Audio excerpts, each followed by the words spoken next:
Did you know the word Bible actually comes from the Greek word for books?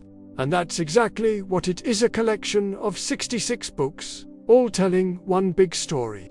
These books are split into the Old Testament and the New Testament.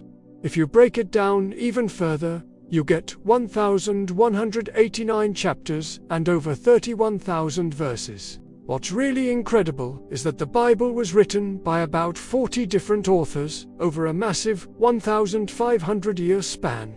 They wrote in 3 ancient languages: Hebrew, Aramaic, and Greek.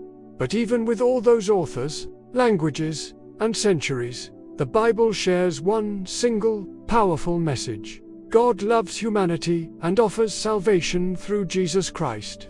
It's a timeless story that has shaped history and continues to inspire millions around the world. Thanks for watching. If you found this interesting, don't forget to like and subscribe for more.